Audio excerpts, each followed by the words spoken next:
Alexander the Great, a military genius who conquered most of the world during his time. However, Western historians have distorted this information to make him appear more impressive than he was. Alexander's last campaign, the invasion of India, is shrouded in myth. What really happened? Some say he conquered India, while others argue that his hubris led him to overreach and that he suffered disastrous results. In 336 BC, Alexander III became king of Macedon after his father Philip II. He strengthened his hold on Greece and moved on to conquer Asia. Following in his father's footsteps, he decisively defeated the Persians and took over their territories. In 327 BC, Alexander the Great traveled to India in search of new land and riches. He was greatly impressed by stories of the country's prosperity and decided to invade. He clashed with local kingdoms on his way there and eventually reached the northwest of the subcontinent.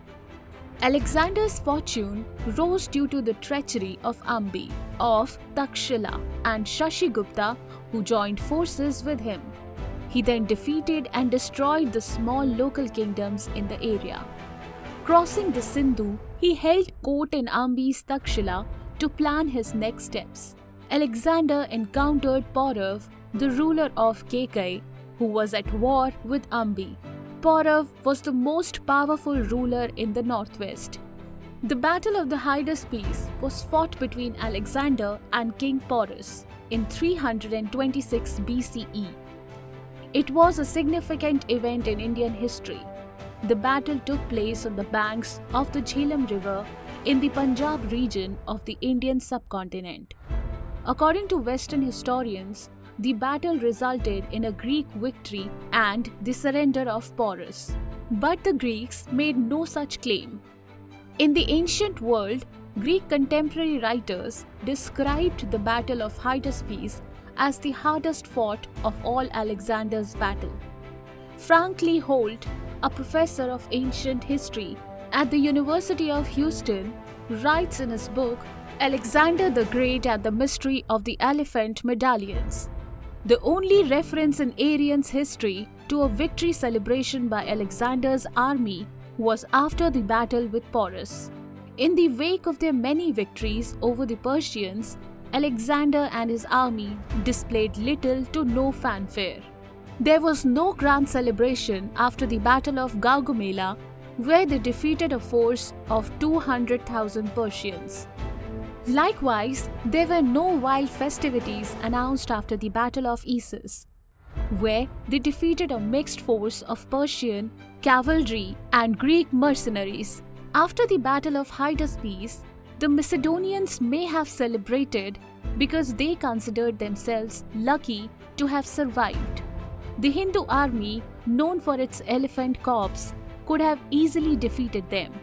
If Porus lost, why reward him?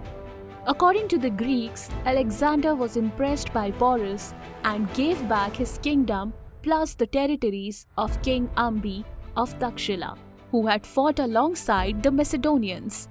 This doesn't make a lot of sense. Ambi had become Alexander's ally with the understanding that he would be given Porus's kingdom. So why reward the enemy whose army has just mauled the Macedonians? The only possible answer is that the Battle of Hydaspes, where the Macedonians realized they were dealing with an uncommonly brave enemy. Sensing defeat, they called for a truce, which Porus accepted. The Indian king struck a bargain in return for Ambi's territories, which would secure his frontiers. Porus would assist the Macedonians in leaving India safely.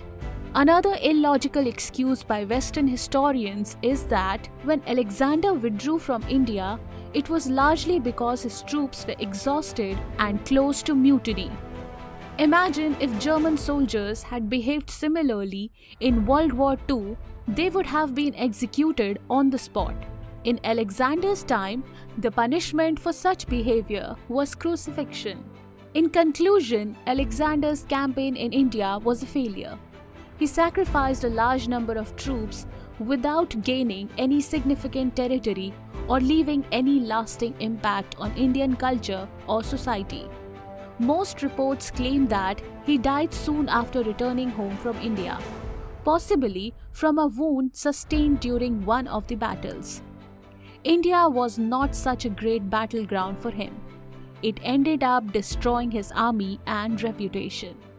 Thank you so much guys for watching this video. If you liked it, like, comment and subscribe if you haven't already.